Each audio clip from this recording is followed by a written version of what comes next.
Well, good afternoon, everybody. It's Robert Phoenix, and I'm broadcasting today indoors. It's raining out, and it's a dark day.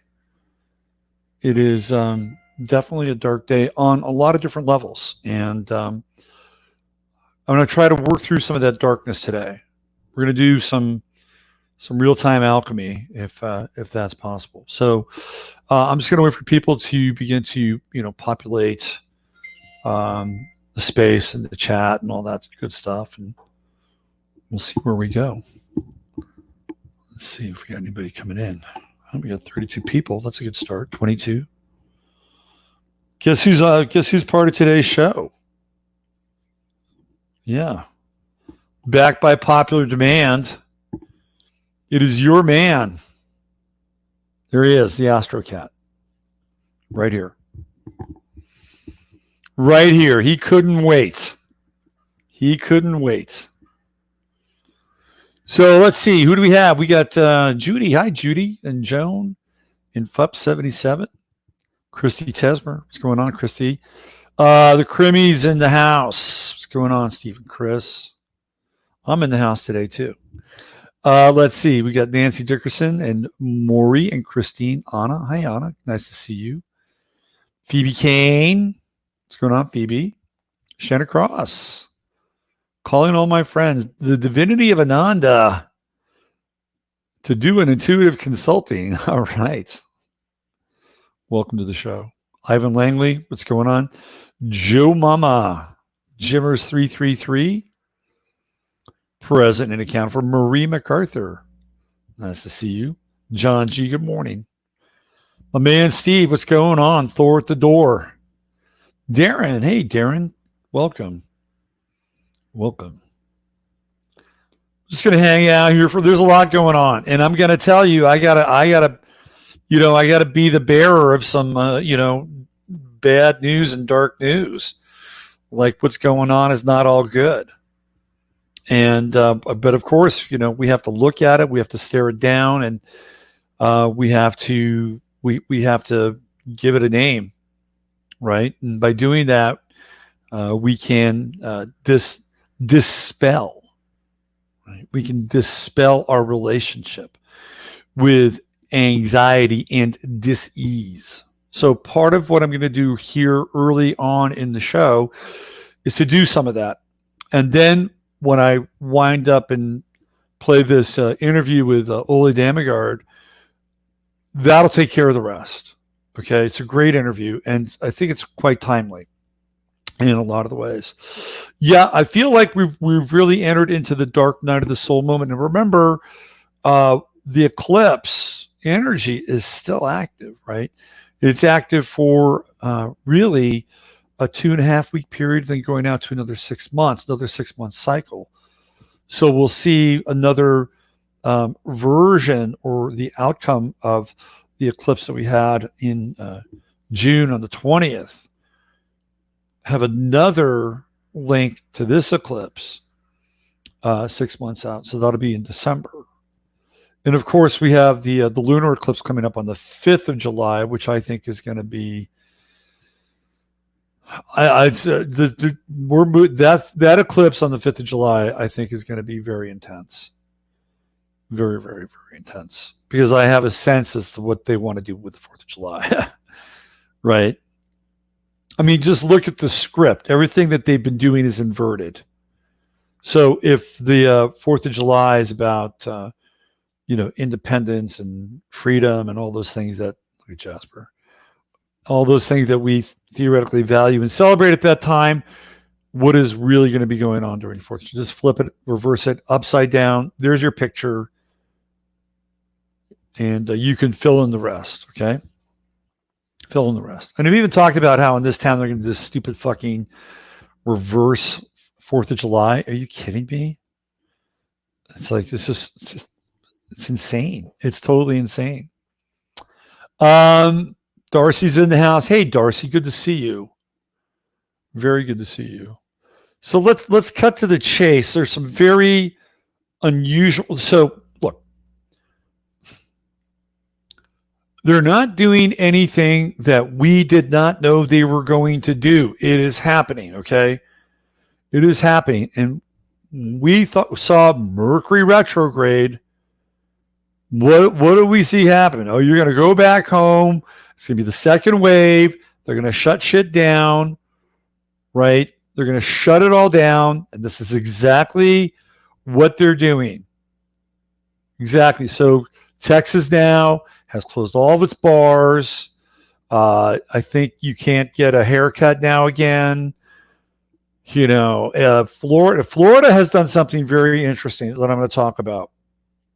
Okay. Something very, very interesting. So they're rolling out Corona again. Now, I'm going to say a couple things about coronavirus and try to be as clear as I possibly can be. So I think that there is a there with coronavirus, but it's not the there that they are saying is there. Okay. It is not. It is something different. And I believe that it is something that is a form of synthetic biology.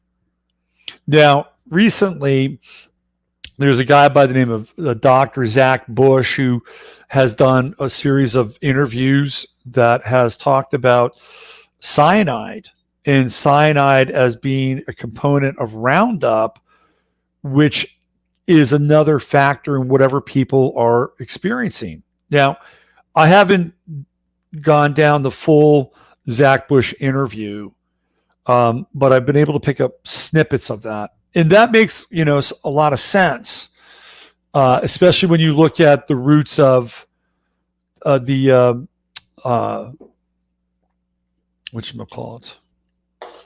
Jonas Salk vaccine, polio. Because during the polio phase, right, what was really going on with polio? Conditions in the environment. People did not have great sanitary conditions. They didn't. The diet back then was poor.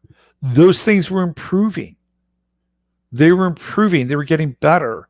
There was also a link between polio with DDT, which had been being sprayed across all the crops that they were growing for this emerging nation, right? So now you've got a toxic poison that's being introduced into the agriculture of the country.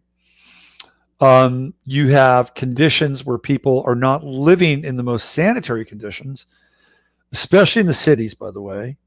Some of the neighborhoods in some of the cities were horrible, run by real slumlords.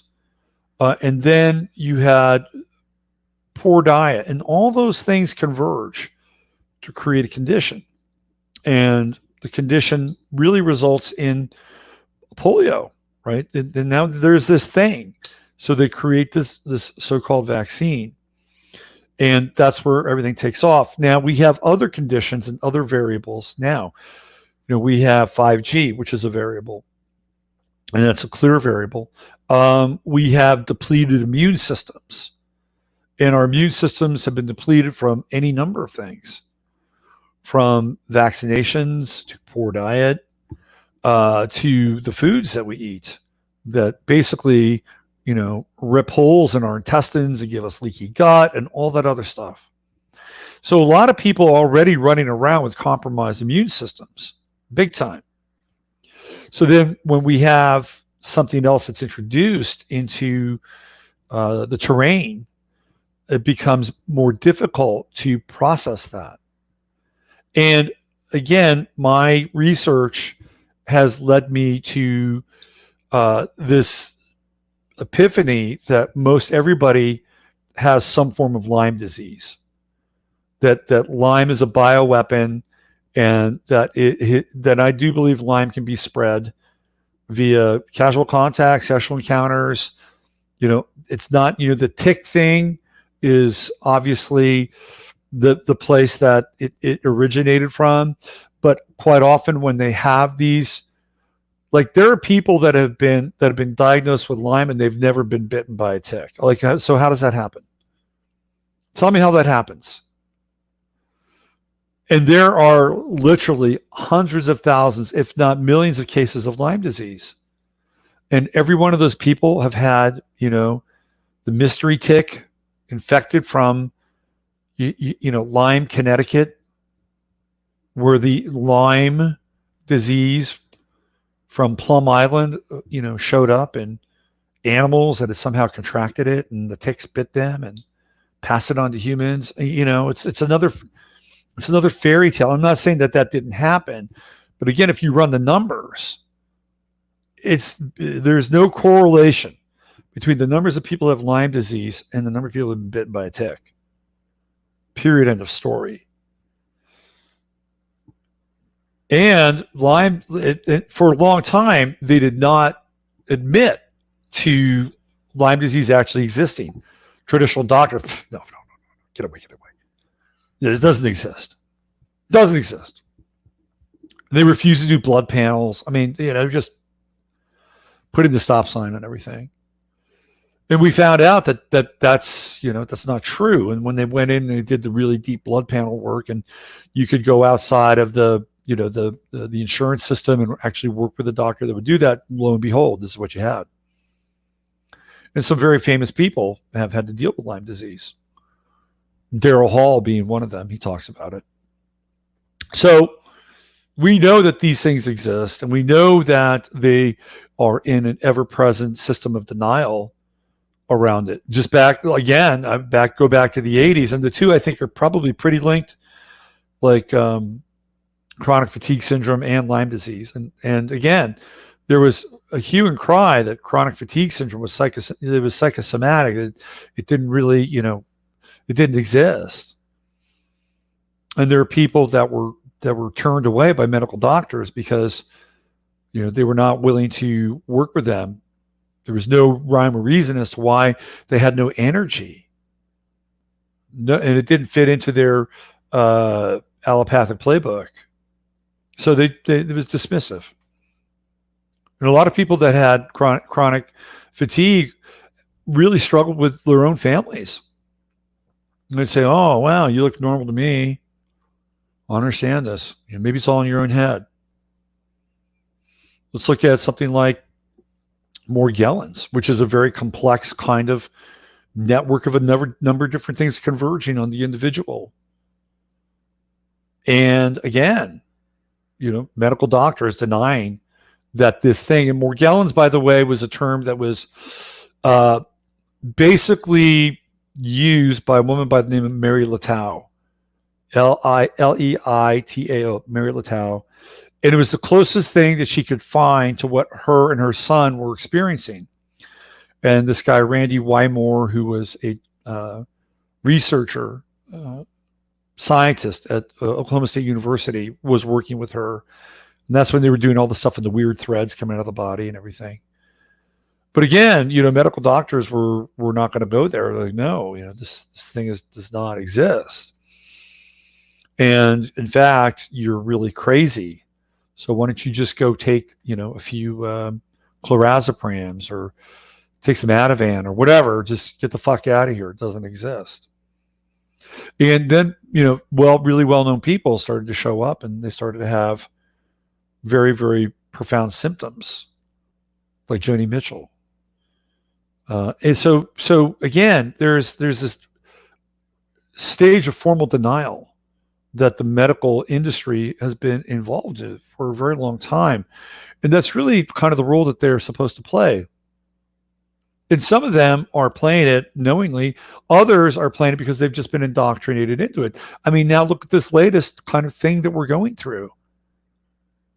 The majority of the people that have experienced a fatality or mortality with coronavirus have been older people that have been run off to the nursing homes from hospitals, or they were already in a nursing home and maybe they got the flu shot. I mean, I don't know the full download, but man, they get them on intubation and they're gone. People with underlying conditions, people that are obese, or they have heart conditions, or they have COPD or asthma, because these people's immune systems are compromised. And then they become part of the numbers, the ever-emerging numbers. Now, I do believe that the COVID tests are tainted. I think they're tainted. It's my belief. Okay, I believe they're tainted. You know why I believe they're tainted? At least the process itself is. And I'm not saying anything that's like outside of the boundaries of whatever YouTube and Susan Wojcicki wants to believe. But we had two guys from Africa, Burundi, and what was the other one? I forget. Was it not Djibouti? It'll come to me. Anyway. And basically, they were testing things like mangoes, pawpaw fruit. They were testing goats, and all these critters and fruits tested positive for coronavirus. Now, I believe the guy from Burundi is actually dead now. He had a heart attack. Gee, imagine that. So, what does that say about the testing model itself? Right? What does that say about the testing model itself? It's probably flawed, and we know that through the admission and the confession of a number of different health workers, that they were essentially saying that if there was some other condition that they could link to coronavirus, it was going to be related to coronavirus. So you have all these things coming together, that the tests may be flawed, that they may actually be tainted with some form of corona. And there are a number of different versions of corona that fall under the umbrella of corona. So again, they can amalgamate the numbers in a number of different ways. Now, that's not to say that there aren't people experiencing something. Because whatever this thing is, and I know people that have had it, I was extremely sick in November, that it is different. It's different. And I go back to this guy, Charles Lieber, who was arrested out on bail. Apparently he's going to be tried.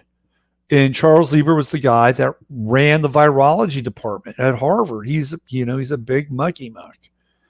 And I've told the story again and again and again that Charles Lieber had a working relationship with the Chinese government, helped build that level 4 lab in Wuhan. And not only was he interested in virology, or that was his field, but he was also very much into the world of nanotechnology. And so what I feel like we have here is something that is more along the lines of synthetic biology, that it would probably be a cross between a so-called virus, a form of bacteria, and something else. And that something else would be connected to more on the kind of the smart dust or the nanified side of things, which is why perhaps it reacts so intensely around 5G. I'm just putting things together here to try to get a bigger picture of what we're dealing with. Because it does feel like there's a there, and there is not a there. It's kind of like when they do these false flag operations, when it seems like, oh, I knew, and this has happened, by the way. This has happened, like with the Pulse nightclub stuff, which is bizarre because there's two things going on with the Pulse nightclub.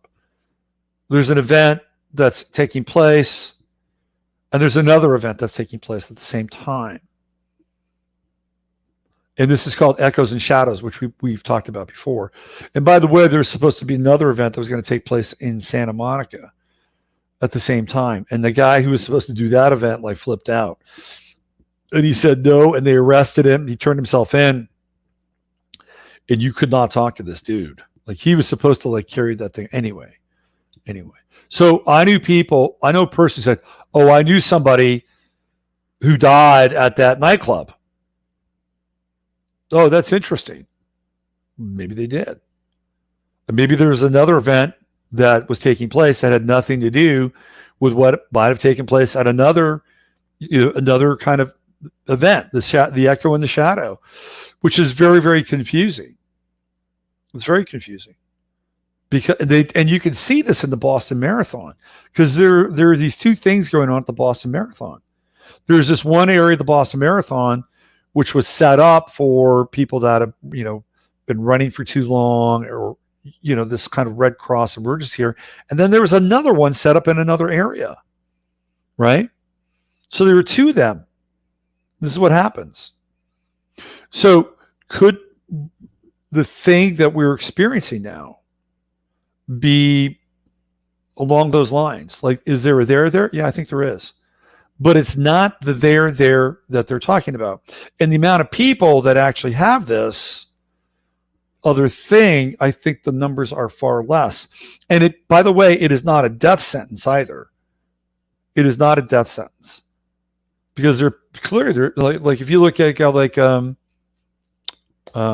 Sean Payton, who's the coach of the New Orleans Saints. I mean, there are a bunch of people that have already recovered from coronavirus. And people die from shit. They die from things. Sometimes it happens. It happens. I had spinal meningitis when I was a kid. I nearly died. My parents would have lost their kid at 18 months, right? People die. Are they supposed to, be marched out of this world on some kind of paint by numbers eugenics program? That's a whole different discussion. But I think we have to wrap our heads around people die. It's the way it is. And we somehow moved into this territory where any single one death means that, guess what? We're going to shut everything down. People die of the flu. They die of cancer. They die of all these other things, right? All the time. Well, do we shut the country down? Do we shut the cancer kills a lot of fucking people. Do we shut the country down for cancer? No. There's an agenda here. I mean, let's be clear. There's an agenda. And and this is an important thing to understand. There was a pre-George Floyd response to coronavirus. And now there's a post-George Floyd response to coronavirus. And they're part of the same thing, but they're pointing towards a slightly different outcome. Now, you can ask yourself, and it's a reasonable question to ask, are they just part of the same? Are they just part of the same continuum? Right? Was what we're going through with the coronavirus, COVID-19, and then of course we have this massive insurrection with George Floyd, and now part two was all part of the same thing. I mean, this is, we're in Gemini world now, and you could look at it in that direction. But I'm gonna show you, or just illustrate maybe that it's not, and I'll tell you why. Once the George Floyd event happened,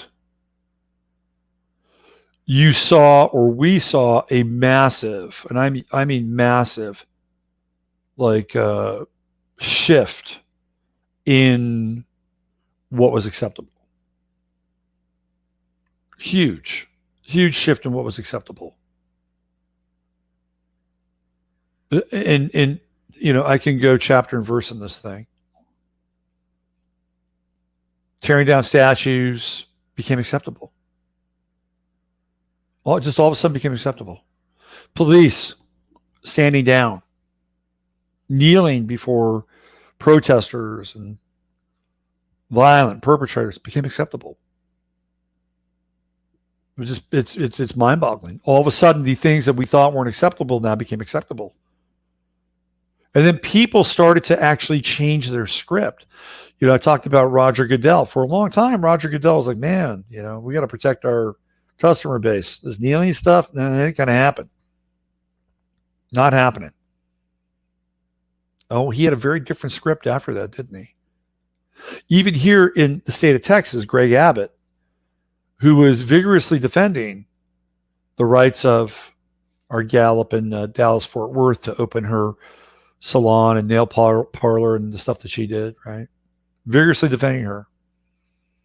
Greg Abbott came out and said, George Floyd has changed the arc of our culture. So what he basically was saying was, guess what? We're living in a different world now. I'm going to be a different governor now. I'm going to support different things now. That's what he was saying. That was code. Because what happened during that time is that everybody got the memo. They all got the memo. And the memo is, that world that you were supporting pre-COVID-19 or pre-George Floyd and trying to get everything back together and get people, back to work and all that stuff. Yeah, that's over. That's really over now. This event is the signal that it's over. So now they're singing a different tune. They're quoting chapter and verse around coronavirus and just like clockwork, Mercury retrograde, marching us back into our homes, shutting businesses back down again. This is where it's at. Now, this is going to be very interesting because I'm wondering now how people are going to respond to this. Because the last time this happened, there were people who were tired of it. And they were starting to gather together in front of, the state houses in the various states and beginning to protest and taking the beach and Huntington Beach, right? Well, how are they going to respond this time? Do you think that people are going to just go back home? Do you think people are going to just willfully take the knee with the mask? I'm not so sure. And maybe that's what they want. Maybe they're trying to goad the other side now, right? Because the theoretical other side has watched their country, their statuary, their great cities be desecrated, smashed, vandalized, and burned. You don't think that made people angry? Of course it did. Of course it did. It didn't make the right people angry. Those people, they don't give a shit. They're in on it. And I'm telling you right now, they're in on it. There's a reason why they're letting it all happen, okay? And it may be some grand strategy that Donald Trump is cooking up to get all these votes in November. Yeah, we'll see. We'll see about that. We'll see. They're in on it. They're in on it. That's why they're letting it happen. I thought it was very interesting that Trump has now decided that he really wants that statue of Albert Pike to go right back up again.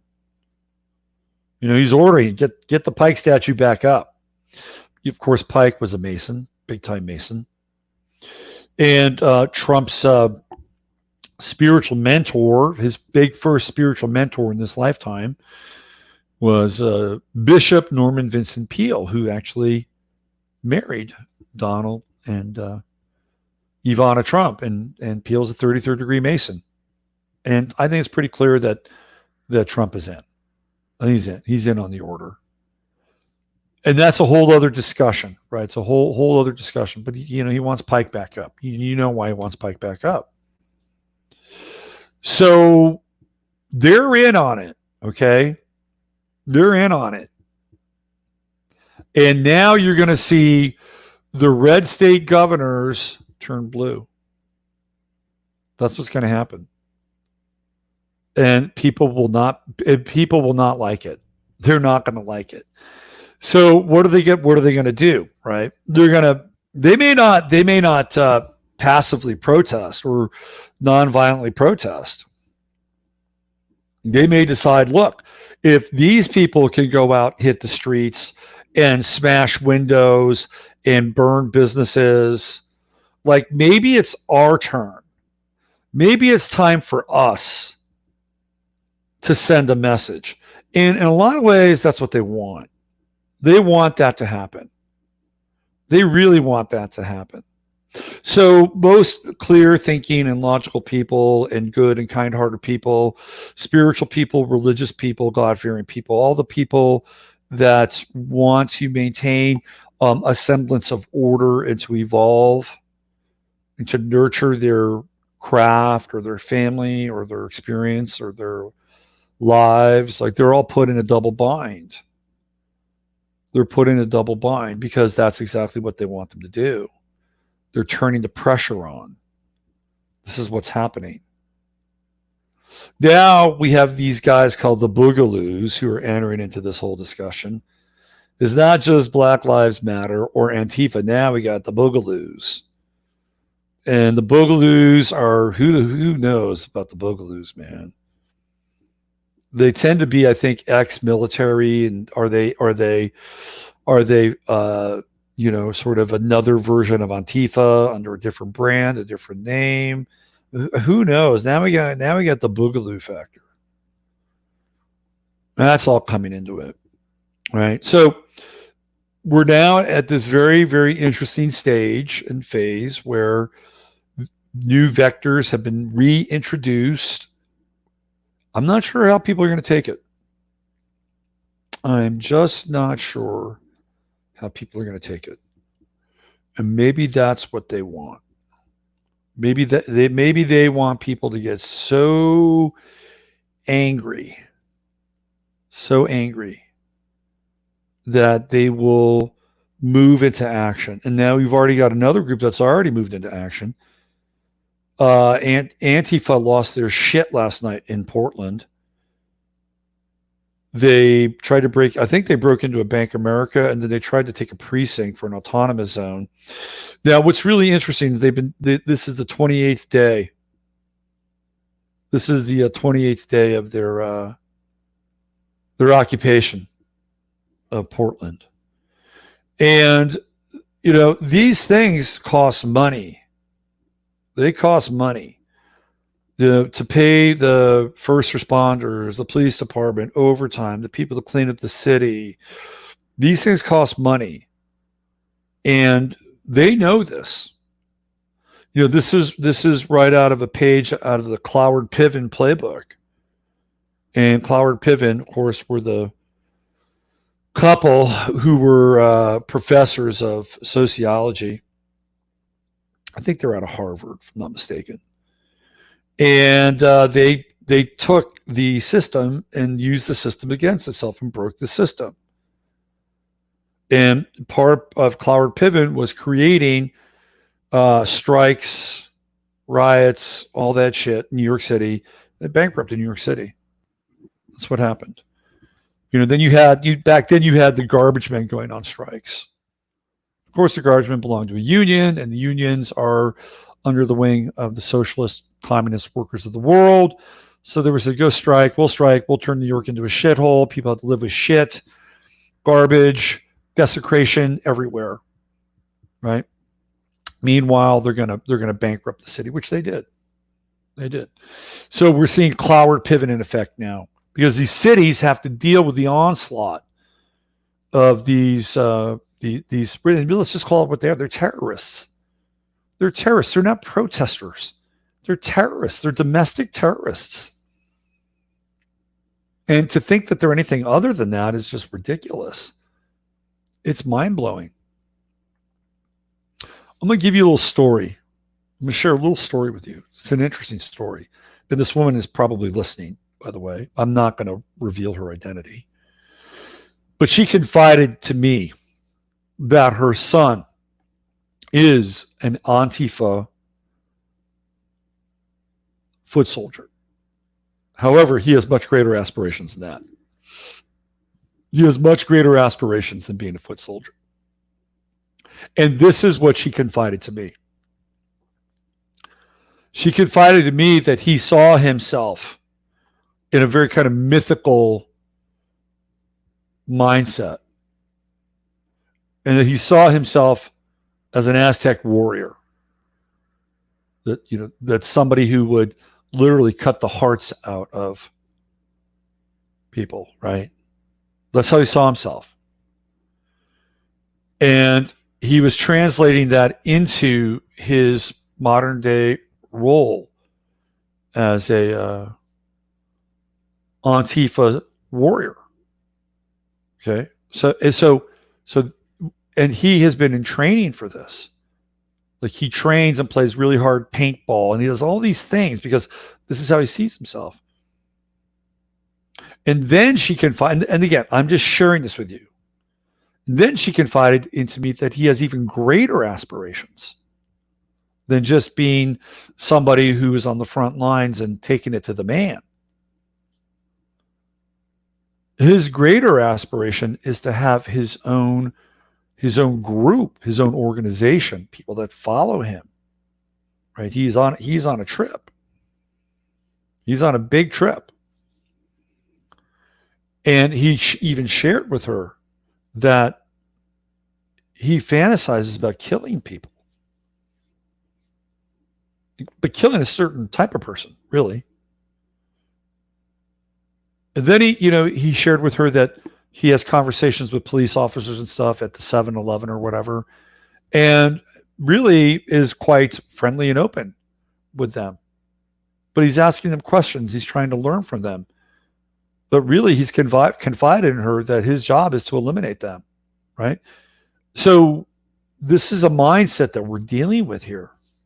And this poor woman is troubled, very troubled. And she's actually asked me to connect with you people to somehow help her son. That you could, we can energetically, say a prayer for this guy, right? Because she's asked me, I don't know what to do. And by the way, I've done a reading for her son, and I actually liked him. But something changed. Something split in him, and he's gone off on this different path. Very dark path. Almost feeling like he's possessed, actually. And I think a lot of what we're dealing with is some form of collective possession. You cannot be otherwise. And as to what we're seeing being acted out. So why don't we try this just for a second? I haven't done the invocation, but I am going to do the invocation. But I'll make it more general now and not specific unto this woman's son, but for everybody, right? Let's just try this for a minute here. So, dear blessed and holy Father, Mother God of the great central sun within universal light, which is the light of Sananda Yeshua Emmanuel, we ask that only the highest and best information come through during this time, and that this channel may be an opportunity, a blessing and a vessel to transmit that through and to other people. We ask for courage and strength and faith, for empathy, compassion, and truth, and humor to move through this time. And more importantly, we ask that any individual during this time who is submitted to a force outside of themselves, who are in pain, who are suffering, who are using their anger and their rage in order to take it out on other people, innocent people, that these individuals, in the right time, in the right place, in the right moment, may they be healed. May their suffering, may their anger, may their hate and their poison be removed from them in your time, in their time, not my time or our time, but the divine time and the right time. We surrender this so that it may be true and active as a principle in and through all things. We bless them. And even though they are damaged, and even though they are angry, they are a part of our family,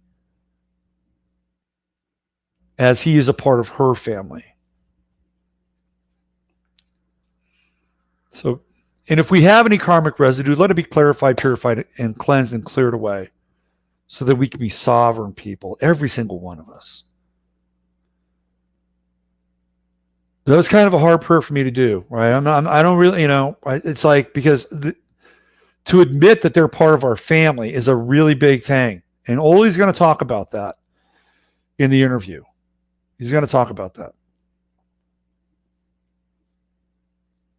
So why don't we just get to it, right? Why don't we just get to it? Let's just get to the Ole interview. It's great. I did want to talk about Florida a little bit. They banned alcohol, which I think this is an interesting thing now, okay? I have to talk about this a little bit.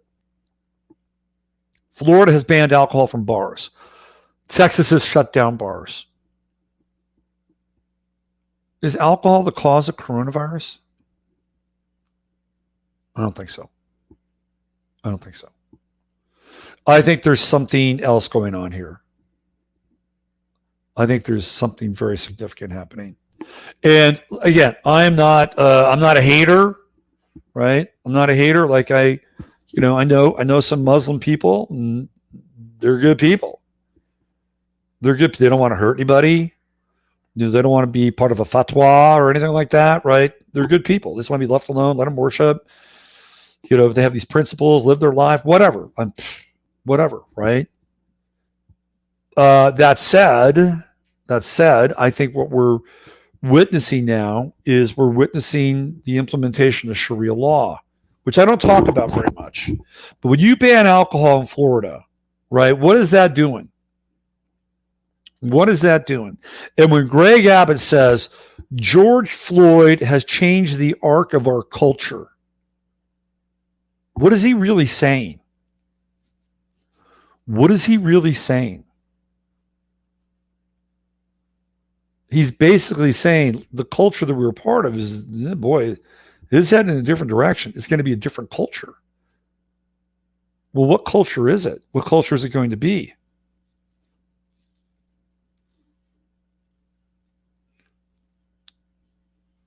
Something to think about. And I'm not even going to get into the relationship between the mask and the burqa. Okay? But it's there. It is definitely there. So are we being initiated? Are we being initiated into a new culture? And not just a new culture, but even a new religion and a new set of laws? Oh, it's very interesting to think about. Very interesting. I'll let you marinate on that. All right, let me play this this clip. Not a clip, it's a great interview. And the only thing I want to say before I cue it up is I'm a pretty good reader of people. I've been doing it for a long time, and not just like their intentionality, but I can really see into people. And when I clicked on the Zoom button to connect with Ole, the first thing that I saw was like, and I'm not trying to like romanticize him, but he appeared to me as a golden emissary from another planet. That's the only way that I could describe what I saw with him, and it was very interesting. Very interesting. That was the resonance that I really tapped into. Okay, let's play this thing.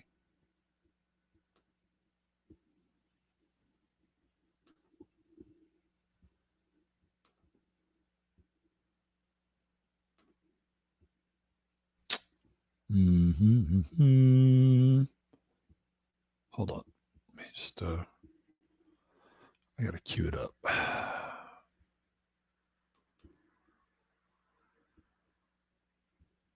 Oh.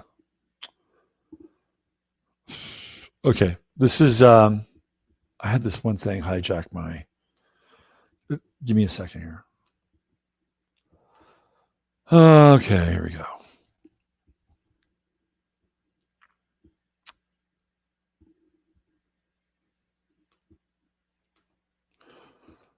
I'm having to use my. It's so funny because I used I got my other computer, my other laptop rebuilt, and it's it's slower than ever. It's like, why did I do that? Yeah, it's crazy.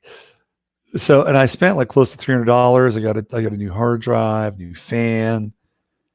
And it just would have been great if all of a sudden it just could have been that magic thing. But it's not. It's actually operating. Hold on. It's actually operating worse than it was. Okay. All right. So I figured this out now. Let me just go here. Hold on.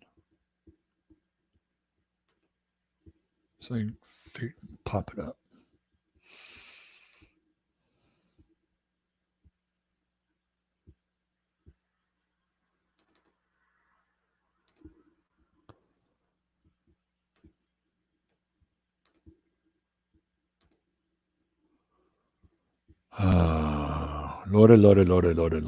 Lordy. Okay. Can we say a Mercury retrograde? I just did.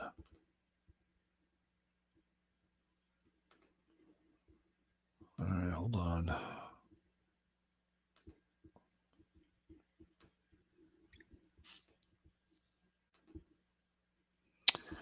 I just have to minimize the screen a little bit.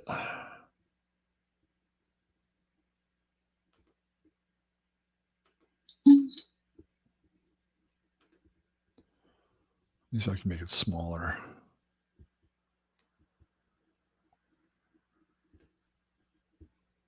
Maybe that'll work.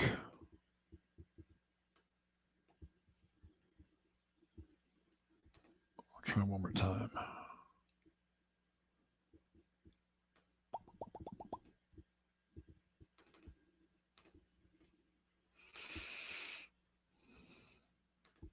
Ah, yes, indeed.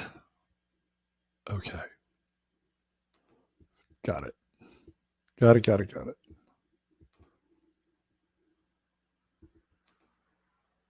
So I think this should be just fine here now. Here we go. All right. Where there's a will, there's a way. Isn't that right, Jasper? Okay. So let's roll here. This is and I have to control the volume a little bit because it sounds kind of loud to me. But here is Ole Dammegård. No more introductions needed.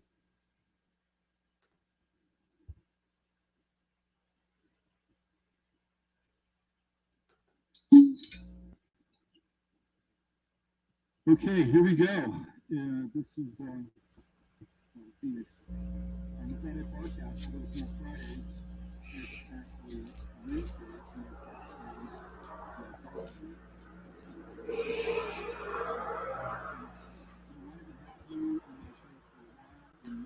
This is the time.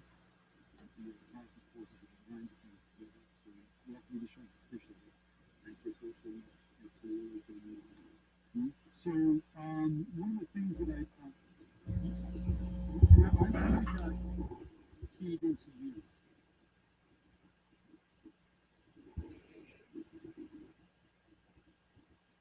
And these false values, and that having the root as to for the next sort of operation, of false values. And a lot of that had to do with travel. You actually traveling to these places, is that correct?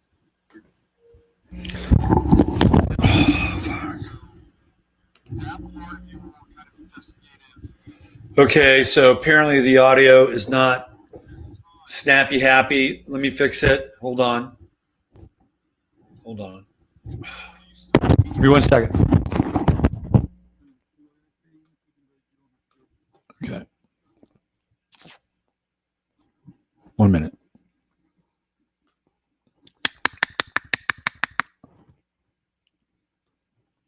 Okay.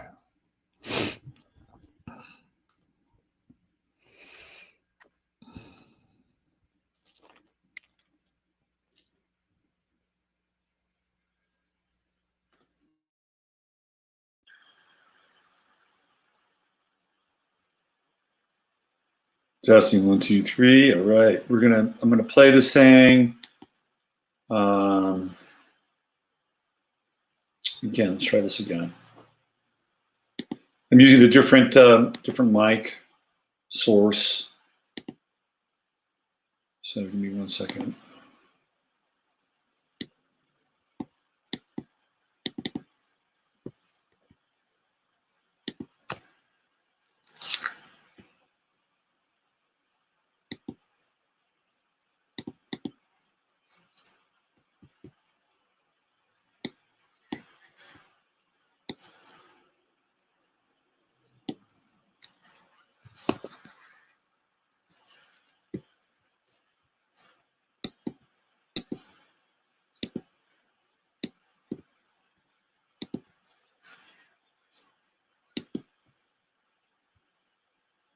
I apologize. We're going to get there, though. Another Mercury freaking retrograde moment.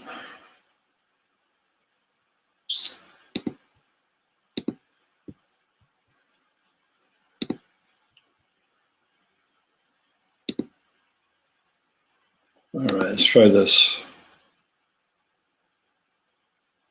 Okay. All right, so you guys have to let me know how the audio is going to fare as I disconnect from this and go directly into the actual speaker, which is not ideal, by the way. But I'm not sure what the fix is here. Hold on.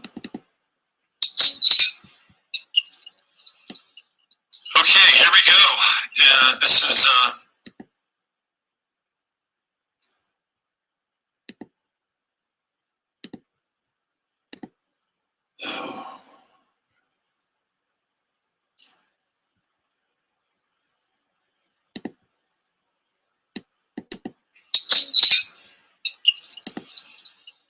okay, here we go. This is I like this view though. That's for sure. All right, if I can just do this now. Let's see what we got. All right, let's try this. Here we go. Thanks for being patient.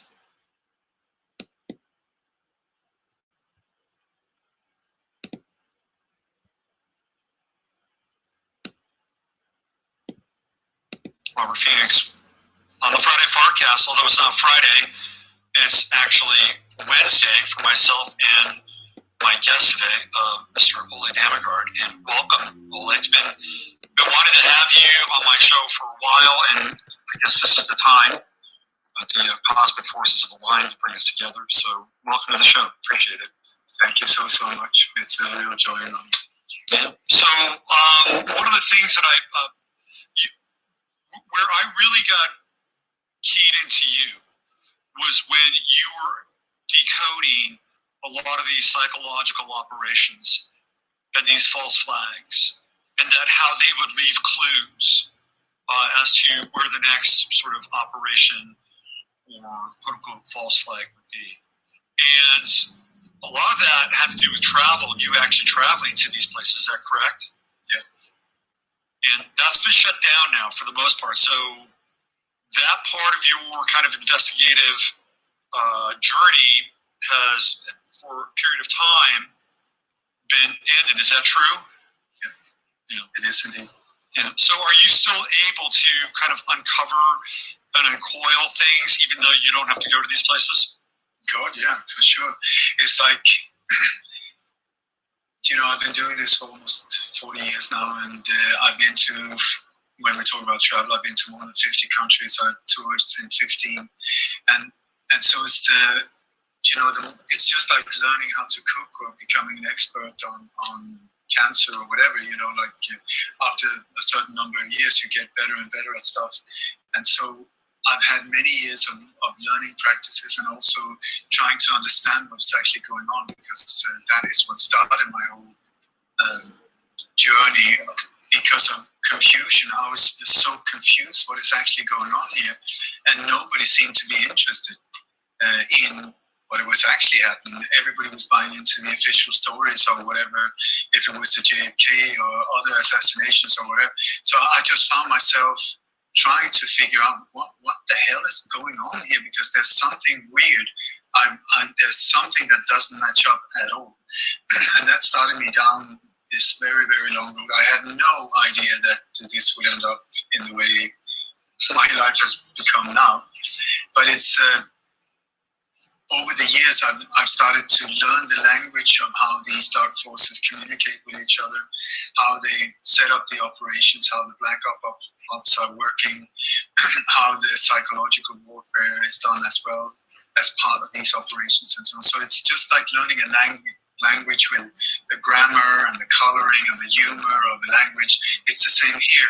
So the better you get at understanding that, and this is what I've been trying to share for many years, the setup of how are we being deceived? How are they able to lure us into these ambushes, and many of us not even seeing what's going on. So this is what I've been trying to do for a long, long time. And over the years, I've become so good at it, and also I have an incredible network all over the world now. So that up to this point, I've been able to, on international radio, predict 59 of these alleged terror attacks up to 2 months before they actually happen.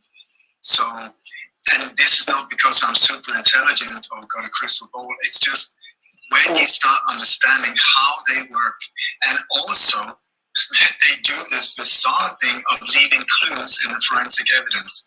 I can come back to later why they do that. But once I started understanding that was actually the starting point of me being able to also stop these operations by exposing them before they even went down. So pattern recognition is critical when understanding how these events are staged and where they're going to take them next. And I think that that's a really useful skill that people can integrate into their own life. Pattern recognition, with their own habituations or reactions, and things like that. How old were you when you had this, so-called break with reality and thought there's something else going on here? I was in my early 20s. I know the exact. Hey, I have to stop the audio because it's, to me, I'm hearing the tinny thing. I got to try and relaunch it one more time by sharing through the actual app itself. So just bear with me. I was having a hard time. I know you're having a hard time. So I apologize. I got to get this thing better. Just give me one more shot at this. So let me do this, and hopefully it will work, right? And this has never been an issue before. I've always been able to play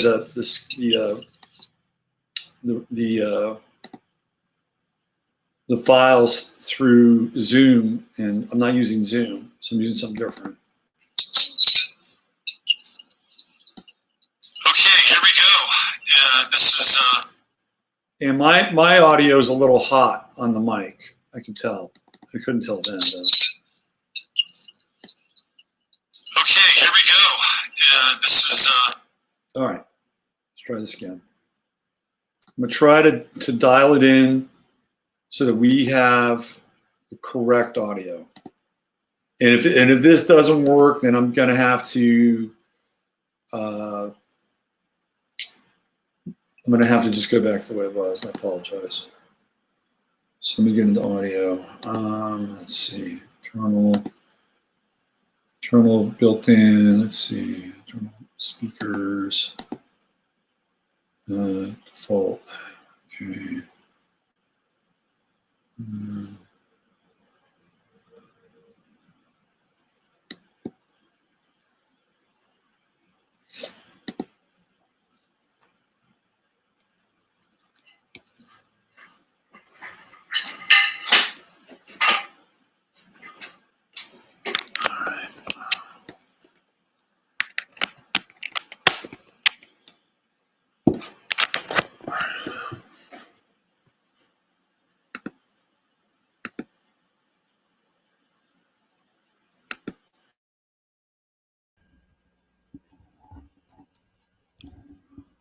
Okay, let's try this one more time. Okay, again, totally apologize. I just want to get it right. It's a good interview, and it was bugging me. Hold on.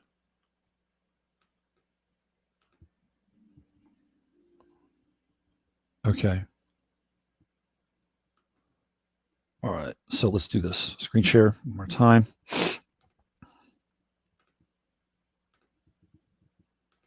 There it is. And away we go. And I'll try to tweak this again on my end a little bit more.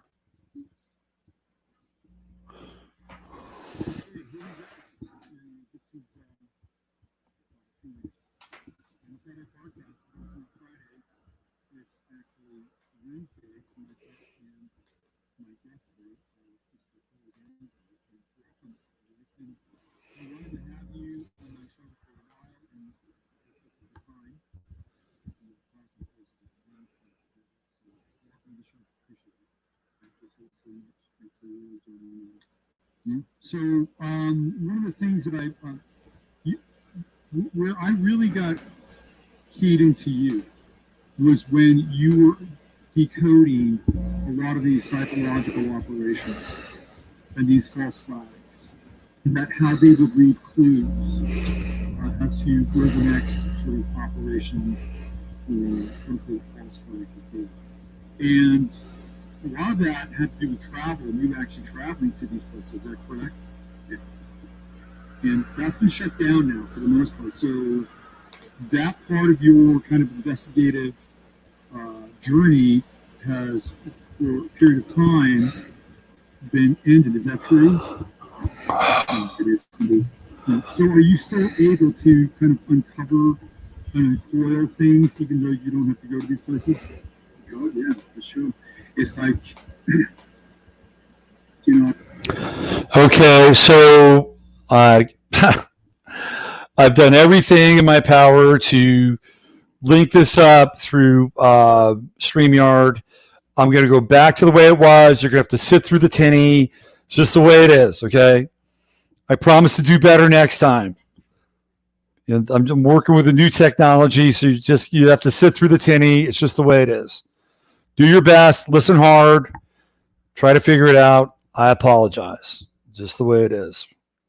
I tried. Did the best I can here, okay? So I've got to reset everything again. So we're going to do different audio.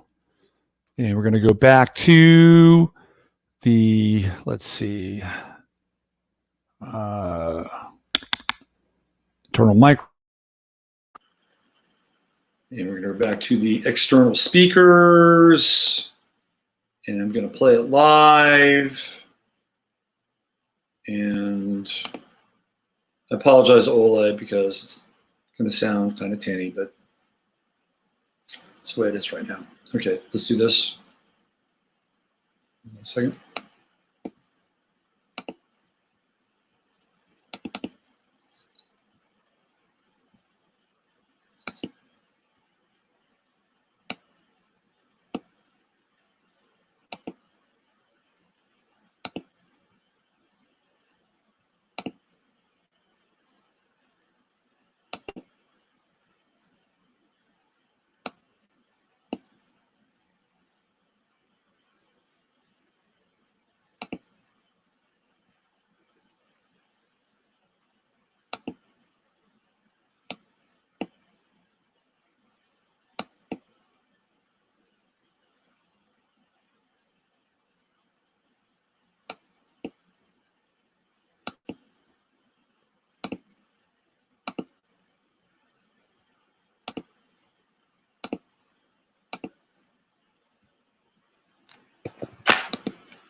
This is Robert Phoenix on the Friday FARcast. Although it's not Friday, it's actually Wednesday for myself and my guest today, Mr. Ole Dammegård. And welcome, Ole. It's been wanting to have you on my show for a while, and I guess this is the time.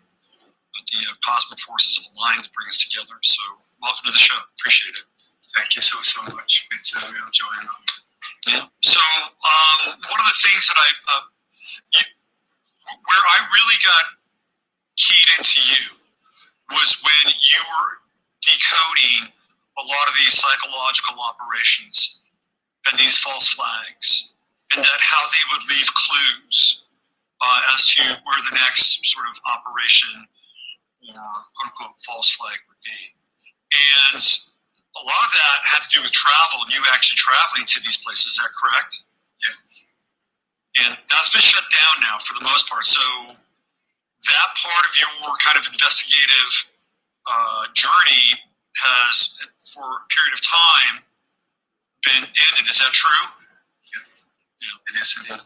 Yeah. So are you still able to kind of uncover and uncoil things, even though you don't have to go to these places?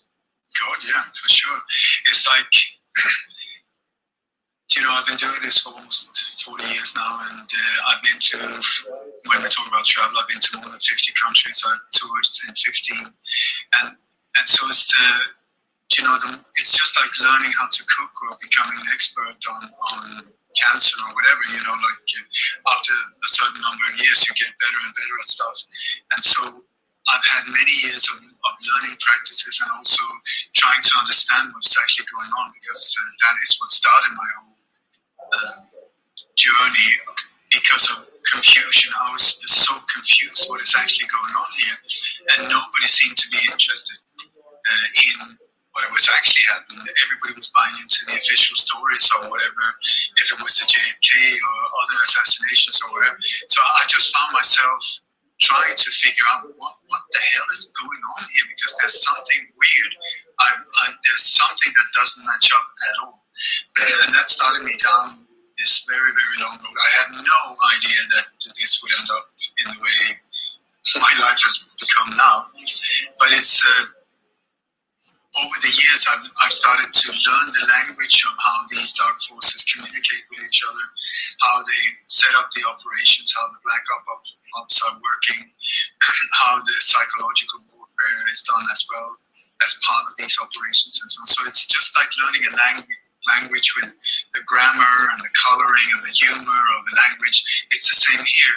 So the better you get at understanding that, and this is what I've been trying to share for many years, the setup of how are we being deceived?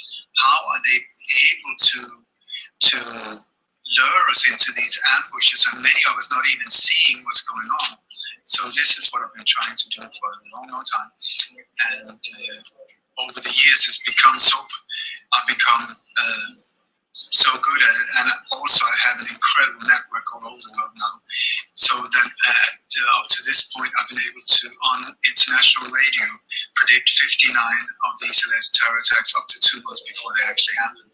So, and this is not because I'm super intelligent or got a crystal ball. It's just when you start understanding how they work, and also that they do this bizarre thing of leaving clues in the forensic evidence. I can come back to later why they do that. But once I started understanding that was actually the starting point of me being able to also stop these operations by exposing them before they even went down. So pattern recognition is critical when understanding how these events are staged and where they're going to take them next. And I think that that's a really useful skill that people can integrate in their own life, and pattern recognition, with their own habituations or reactions, things like that. How old were you when you had this, so-called break with reality and thought there's something else going on here? I was in my early 20s. I know the exact night. It was 1980, and it was the first time I saw the so-called Zapruder film. Where you see very clearly that JFK was hit from the front and his head was thrown back to the right. So it's just a matter of normal physics. You don't have to be super clever. I always go for what I call Farmer Brown logic: 1 + 1 = 2. Doesn't matter if you got a fancy white robe and a nice title. If you say it's 34. It doesn't make it more true. It's still a lie, and that will help me track down why they put someone like this person trying to promote this lie. And so,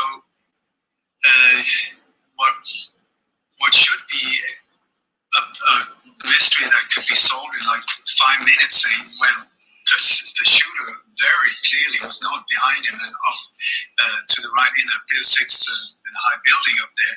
The shooter, at least the last shot, must have been fired from the front to the right.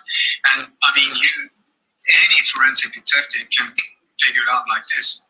But here we were, all of these heavyweight journalists and heavyweight documentary makers and commissions and investigators, and everybody was pointing to the official story, the Patsy. And I just thought, this is so bizarre.